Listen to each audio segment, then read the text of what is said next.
these words all across the world. That every man, woman, boy, and girl will hear these words all across the world. That every man, woman, boy, and girl will hear these words all across the world. This is my prayer for humanity. I really thought that was a fitting song for where we are in society, what we're dealing with, what we're facing regarding Black Lives Matter, as well as the pandemic. There's so many things that we're facing, and I believe that the prayer for humanity is very, very fitting for this time. So I hope you enjoyed that song. Let me just introduce myself. I am LaShonda Mobley. I'm a licensed professional counselor. I work in the community primarily with youth and families. I also do some work with just basically doing some adoptive services. I also work with family mediation services and things of that nature. I have more recently began diving into more advocacy work for mental health and specifically for single mothers. And I also am the founder of Against All Odds, which is where we provide the services to the community, Against All Odds Youth and Family Services, on an individual and family basis as well. So I look forward to sharing with you the things that we are dealing with, the things that are present in our culture, in our society, and ways to kind of get to a better place.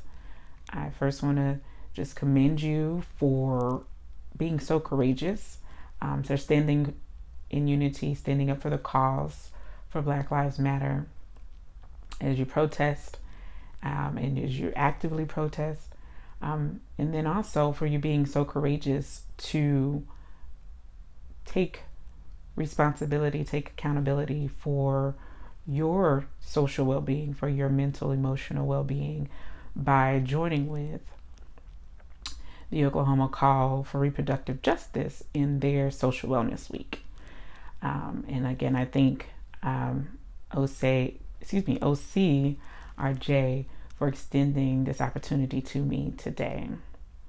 Today, what I plan on speaking to you about is trauma, the effects of it, and then also social wellness and how we can, again, get to a better place regarding social wellness.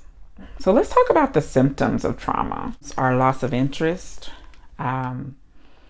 irritability, loss of self-worth or who am I syndrome, why am I here, what is my purpose, generalized anxiety or panic attacks as a result of trauma or some effects of trauma, symptoms of trauma. Some more physical symptoms would be that whole out-of-body experience or feeling numb emotionally. You can also experience some chronic headache or chronic pain as a result of trauma. There are just a limitless number: mistrust, hypervigilance, nightmares or flashbacks, just a whole gambit of different things that a person who has experienced trauma can deal with. Mood swings. My mind is just kind of thinking about those different things that as they come along, but there is even self-destructive behavior. Sometimes it can result in substance abuse. So trying to mask the pain or self-medicate. So those are also symptoms of trauma. Some of the effects of trauma is that it affects the narrative that we tell ourselves. So we get these broken messages, whereas before we may have had a lot of confidence or in various areas or focus in our lives, when a traumatic event happens, we can sometimes create these broken messages about ourselves or these mistaken beliefs. And some of them can be even things that we've been taught before, maybe again from another traumatic experience, that I'm not good enough, I'm not worth it, I deserved it, this is all my fault. Those are some examples of broken messages. And so what we have to do is work towards changing that narrative. Another effect of trauma would be the value system. So our values, our self-worth is, again, it's that the shame develops and it sets in sometimes pretty heavily. And so what is shame? We define trauma. What is shame? And what is self-worth? Our self-worth is how we value ourselves. So how we value ourselves as a human being, basically. And then shame is that painful feeling of humiliation that doesn't easily go away. Brene Brown, another professional that I like to glean from often, she defines it as not being seen, heard, or valued, right? And so when we experience a traumatic event, it activates our fight or flight mode. And she refers to flight, fight, or freeze mode, or even our survivor mode. So when we experience a traumatic event, it activates our limbic system in our brain. That is where the stress hormones are released, and the cortisol is released. So if we stay in that place too long, it can cause stress on our bodies because we weren't designed to have cortisol released in our bodies so frequently. So the difference between a traumatic event is, of course, the active event that just happened or that you experienced, right? And a trauma trigger. So a trigger is something that the triggers a thought, or it could also be a smell, something that a person hears or sees, that allows that person to, or causes that person to relive or re-experience the traumatic event. A lot of times it can even feel like it is happening all over again. Like your mind can actually literally take you back to that place. Your body can go through or goes through those physical experiences. That cortisol is released all over again once you experience or relive the traumatic event through a trauma trigger. I want to extend to you the self-care assessment. We use it in my practice. It's recommended that as you go through the assessment, that you try to be as honest as you can. But, studies show that we just, unfortunately, we're not honest with ourselves, right? That we lie to ourselves more than we would ever lie to anybody else.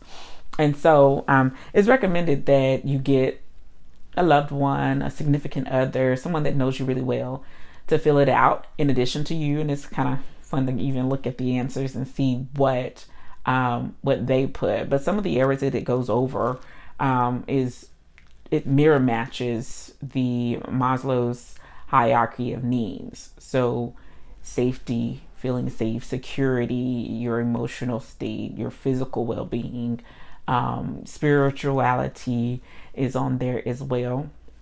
And there is a list. You rank them. You score them from like 1 to 5. And the ones that are in the range of 3 and below are the areas that we want to pay specific attention to over the next month, so that you're able to make improvements in those areas. Does that make sense? So the next thing that I like to address is social wellness. So obviously, when we experience trauma, we don't necessarily always want to be around people. We don't want to interact. We don't want to share. We don't want to communicate sometimes. And then there's those times for specifically people who are out protesting actively. You may have people calling on you or wanting you to be a part of something. And because you're active, because they know your passion, it's hard to say no, right? It's hard to say, sometimes it's hard to say, I need a break or I need to refuel. I also have created a checklist so that you can use to help remind you of ways to set healthy boundaries. And this is the time I'm not able to go over that today because I wanted to touch on some other things. And then there's also a worksheet that you can fill in saying what those concise, specific boundaries are going to be and how to set those. Okay, and so the final thing that I'd like to go over today is social wellness. So what is social wellness? Some people may not have heard of that before, that specific terminology, right? So it basically involves open communication, open expression of your emotions, your needs, your feelings. And whether that is a feeling of trust or distrust, but being able to have someone that you can trust. So we'll just go over a few ways to have social wellness. At the top of the list is personal self-care. So again, we've touched on that a little bit. But again, on the self-care assessment piece, if you take a look at that, so it's going through all of those different areas, but as you go through it, you say, hey, that's a good idea. So some of them are actually things that are tools that you can use if you haven't already implemented those in your life or in your self-care practicing. Another thing is to don't criticize and don't judge or blame. So that is a part of social wellness. So sometimes we can get overly critical with ourselves. It's like, oh my goodness, I shouldn't have been a part of this, or I shouldn't have done that. It got me in this bad situation, and now this is all my fault. My kids are going to have to deal with this. My family is dealing with all of this, as a result of my decisions, my choices. And it's important to just stay away from that type of thinking, because that again could be a trauma trigger. We are rewriting the narrative. So just making sure that we are not being so hard and overly critical or judgmental of ourselves. Another thing as far as taking care of your social wellness is appreciating yourself. Self-appreciation is huge, right? So loving on yourself, staying away from negative thoughts, and sometimes they automatically come in. But again, we don't want like a cortisol flood, because that's not healthy for you physically, emotionally, or mentally, right? And some affirmations go a long way. So we can definitely do those. And I have some that I can share with you as well. Studies show that when we go through a traumatic event, our neurotransmitters or neural networks become damaged. And in order for us to reproduce healthier neurotransmitters or neural networks, it takes about 400 affirmations to be repeated 400 times in order for us to get back to a balanced place, right? So this would be the part, if we were in person, I would hand out or pass out a sand tray, because I do a lot of sand tray therapy with clients. And adults, it works with adults too that are wanting to participate in that. But when we do some type of play therapy, whether this is art, whether this is even music, like playing a song that is soothing and positive, whatever type of that is therapeutic play, that reduces those repetitions to 12. So it only, after we've done some play therapy, whether that's art therapy, sand, what have you, then that reduces the repetitions to 12 as opposed to 400, so that we can start having those new neural networks reproduced. So I just wanted to kind of give that as a sidebar, because I think that was like amazing and astounding information once I learned that. So back to appreciating yourself and others. So finding the qualities that you like about yourself. What is it that you enjoy? Doing some self-reflection about you, the person, the individual, not the activist, not the mom, not all the roles that you play, but you. What is it about you that you appreciate? What is it about you that you love? And so as we're rewriting that narrative, one of the things that I like to do is writing. I have my client write a love letter to themselves. And sometimes we can be very, very passionate towards other people, very, very passionate or compassionate towards the cause. And then when we come to ourselves, we're kind of lacking. So getting to the core of who we are and writing a love letter to ourselves can be the most rewarding and profound experience that you've had in a very long time. So I highly recommend that you do that. So some other things that you can do to cultivate your social wellness is becoming a part of a group of interest. And so if that is a hobby that you take up, something that you enjoy doing, and just collaborating with some other like-minded people, again, that are positive, going to the gym, getting in some type of fitness class, doing some yoga. It may also look like calling up an old friend and saying, hey, we haven't had lunch in a while. Do you want to go and hang out or have lunch? And I know, COVID, but just doing something that is engaging and taking that initiative to practice healthy social interaction with others is the ideal there. Oh, I know we didn't have a whole bunch of time together today, but I really, really just wanted to press upon you the importance of social wellness and avoiding trauma triggers. Again, I do have some information that I would love to share with you, as well as some more trainings and events that I do have coming up. You can reach me on Facebook, LaShonda Mobley, on Facebook, and Mobley is Mobley. LaShonda is LASHONDA. Also, you can reach me by email, lmobley.aao@gmail.com. I have